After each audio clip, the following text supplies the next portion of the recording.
বন্ধুরা, এমন হয়তো কোনো মানুষই নেই যারা আচার পছন্দ করেন না। আবার যদি হয় কাঁচা আমের আচার, তাহলে তো কোনো কথাই নেই। নমস্কার বন্ধুরা, আমি তনুশ্রী।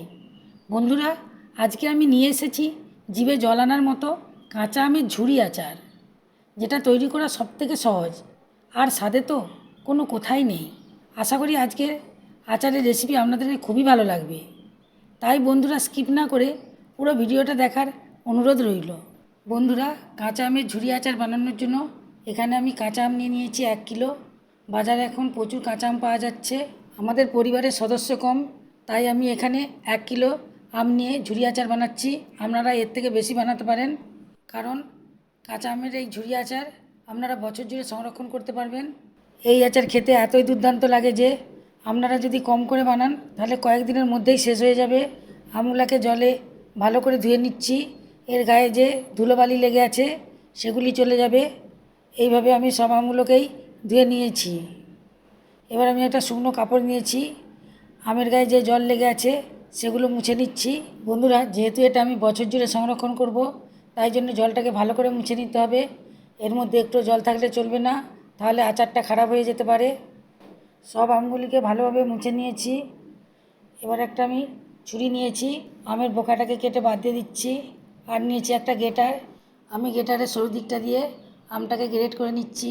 বন্ধুরা, আমগুলা কত সুন্দর গ্রেট করা হয়েছে, একবারে ঝুড়ো ঝুড়ো হয়েছে। এইভাবে আমি পুরো আমটাকে গ্রেট করে নেব। দেখুন বন্ধুরা, আমি পুরো আমটাকে গ্রেট করে নিয়েছি, শুধু আঁটিটাকে বাদ দেব।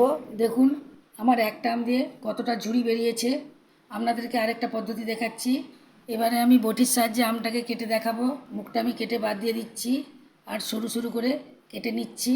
আপনারা যারা রান্না বান্না করেন তারা জানবেন, আমরা আলু ভাজা করলে যেভাবে আলুটাকে কাটি সেইভাবেই ঠিক আমটাকে কেটে নিতে হবে। এই রকমভাবে কাটলেও কাটাটা খুবই সহজ। এখানটা আঁটি আছে, আমটা রেখে দিচ্ছি।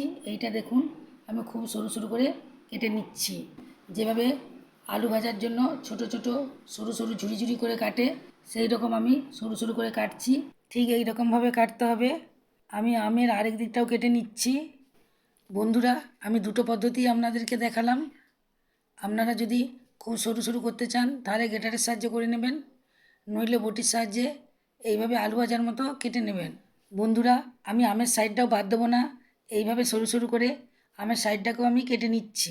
শুধুমাত্র আঁটিটাকে আমি বাদ দেব। সব আমগুলোকেই কেটে নিয়েছি। দেখুন কত আম হয়েছে। এবার আমি আমের মধ্যে 1 চামচ নুন দিয়ে দিচ্ছি। আমটাকে ভালো করে মাখিয়ে নিচ্ছি। নুন দিয়ে মাখানোর পর আমটাকে 10 মিনিট রেখে দেবো, তাহলে আমের মধ্যে থেকে অনেকটা জল বেরিয়ে যাবে।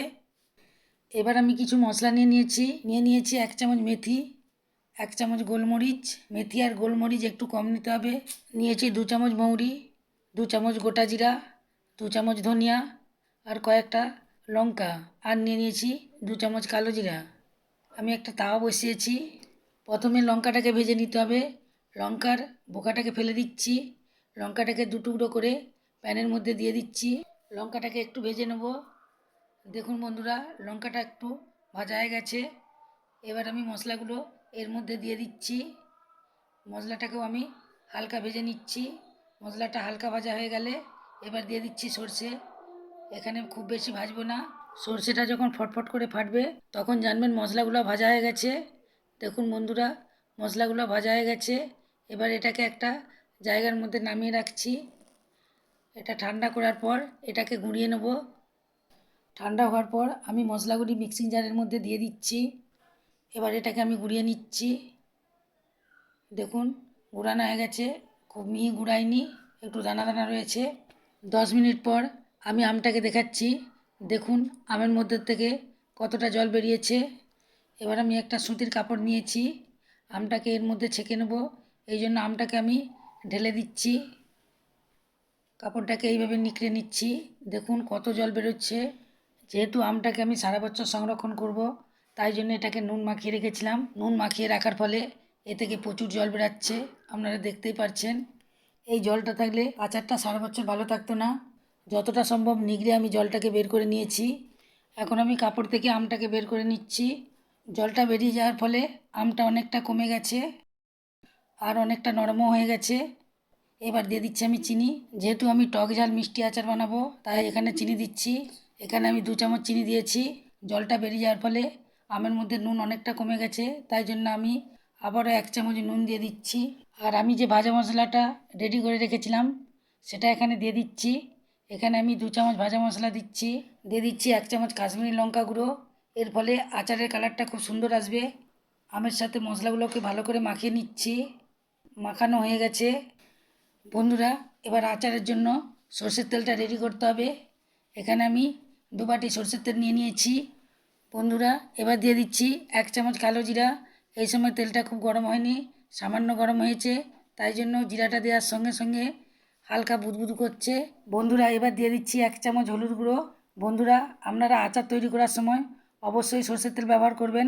সাদা তেল ব্যবহার করলে আচারের টেস্ট আসবে না আর খেতেও ভালো লাগবে না। এবার দিয়ে দিচ্ছি কিছু কাঁচা লঙ্কা দিলে আচারের টেস্ট দ্বিগুণ বেড়ে যায়। সবার শেষে দিয়ে দিচ্ছি ভাজা মশলা, যেটা আমি আগে থেকেই রেডি করে রেখেছিলাম। এখানে 1 চামচ ভাজা মশলা দিয়েছি। তেলটা খুব বেশি গরম করতে হবে না, সামান্য গরম হয়ে গেলেই তেলটা রেডি হয়ে যাবে। তেলটা রেডি হয়ে গেছে।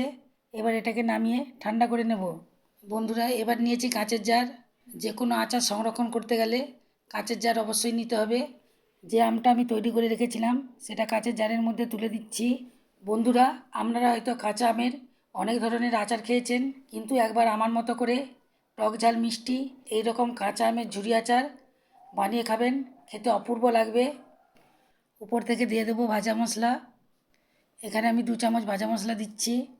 এবারে দিয়ে দিচ্ছি বিট নুন।